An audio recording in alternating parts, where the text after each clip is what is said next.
She was the voice that could silence a stadium, the queen of genre-bending brilliance. But behind the spotlight, Linda Ronstadt harbored a list of betrayals that cut deeper than any lyric she ever sang. In this video, we look into the 7 musicians who crossed paths with Ronstadt in ways that left lasting scars. From backstage betrayals to public humiliations, these stories reveal the untold tensions in the world of rock and roll. Chapter 2. Don Henley the Eagles. Number 7. Don Henley and the Eagles. Before the Eagles filled stadiums, they were just a pair of unknown musicians, Don Henley and Glenn Frey, trying to find their place in Los Angeles. Linda Ronstadt changed everything for them. In 1971, she needed a backing band for her upcoming tour and decided to give these two a chance. Henley played drums and sang harmonies. Frey played guitar. The lineup also included Randy Meisner and Bernie Leadon. That tour became the foundation for one of the biggest rock bands in history, the Eagles. Ronstadt didn't just give them a job, she gave them exposure, direction, and credibility. At that time, she was a rising star with a strong reputation in country rock. Industry insiders paid attention to her band. She helped them build contacts, and by the end of the tour, Frey and Henley had decided to branch out and form their own group. Ronstadt even supported that decision. She didn't try to keep them. She let them go, and even suggested record executives check them out. The Eagles exploded quickly. By 1973, they had a hit with Take It Easy. Soon came Desperado, One of These Nights, and Hotel California. While Ronstadt continued her successful solo career, the guys she helped launch became stadium giants. But things soured behind the scenes. Henley's attitude shifted. Fame changed the tone. He reportedly became more controlling and dismissive of Ronstadt's approach to music. In an interview during the mid-70s, Henley made a subtle but pointed remark that Ronstadt's style was safe and too polished. For Ronstadt, who valued artistry and musical growth, that comment stung. She felt disrespected, not just because she gave him a chance, but because he overlooked the influence she had on the band's early sound. What truly caused a rift, though, was what happened off stage. Ronstadt discovered Henley had been using her name to access venues and events she was not part of. He allegedly demanded guest access to a tour she headlined without her permission. When she found out, she revoked all his backstage credentials. From that point on, Henley was no longer welcome at any of her shows. Industry insiders said Ronstadt handled the issue quietly but firmly. She didn't call out Henley in the press. She didn't create drama. She simply cut ties. For someone who had built her brand on grace and professionalism, it was a line she rarely crossed. This time, though, she made an exception. Here's the insight many people miss. Ronstadt was more than just a singer. She had influence behind the scenes, especially in shaping talent.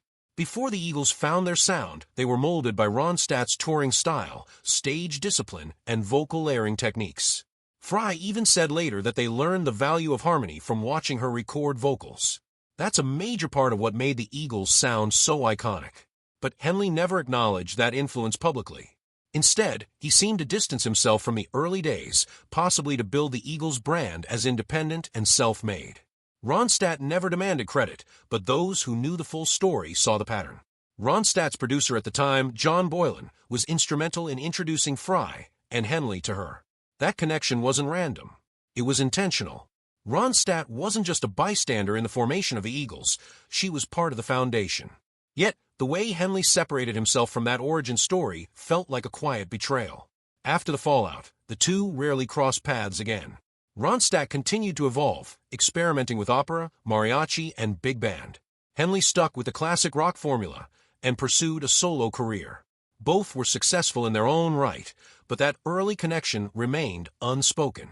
Jim Morrison's backstage arrogance and public mockery of Linda Ronstadt left a lasting scar on their once promising relationship. Chapter 3. Jim Morrison. Number 6. Jim Morrison's on-stage antics. It took Linda Ronstadt a while to find her way in the music business in 1968. The Stone Ponies, who had a hit with Different Drum, were the first band to bring her attention.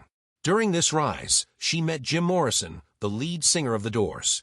The band was already known for their unpredictable shows and Morrison's wild behavior.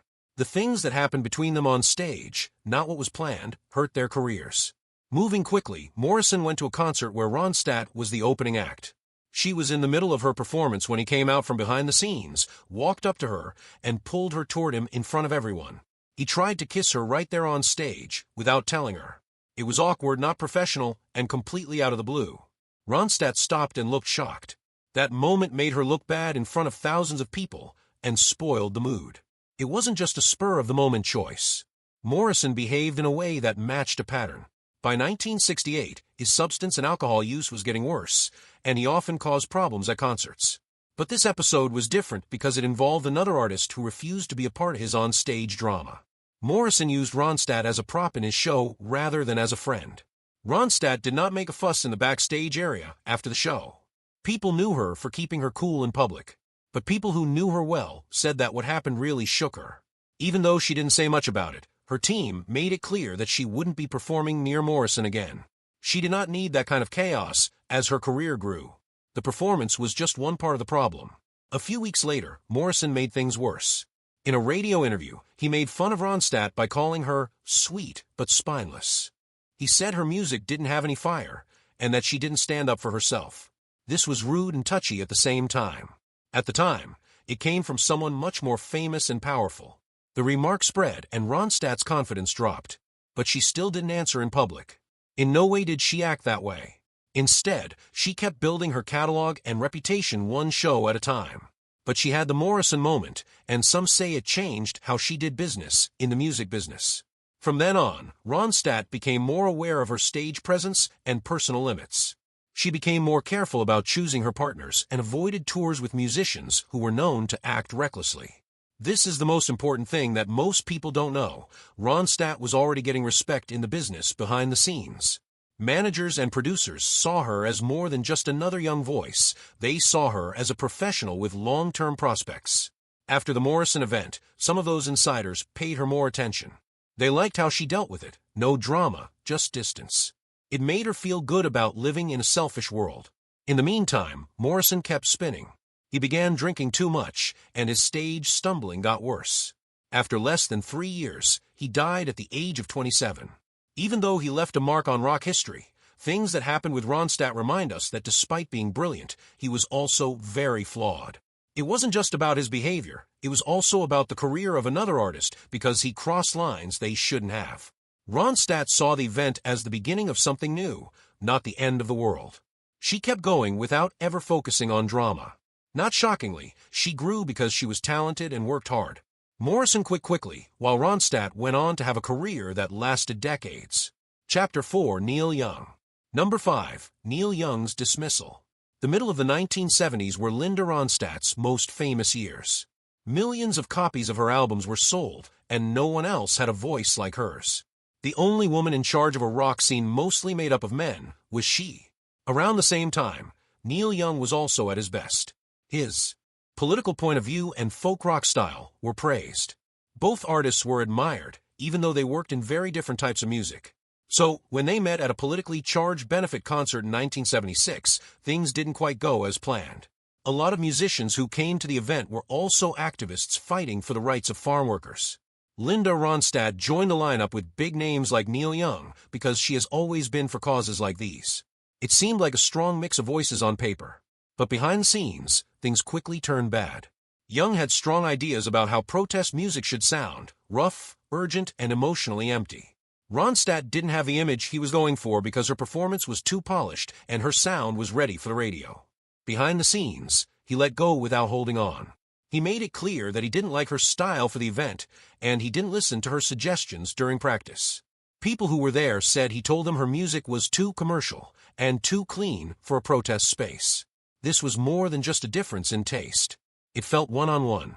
Ronstadt was shocked because she was known for how hard she worked and how much she respected other artists. She wasn't there to be questioned in public. She was there to support a cause she cared about. She felt sad when she left the performance, but she was still professional. Neil Young and she had only been on stage together once before last night. At the time, the aftermath wasn't talked about in the news. The careers of both performers went on with their lives. Later, though, people in the business said Ronstadt quietly stopped working on projects with Young.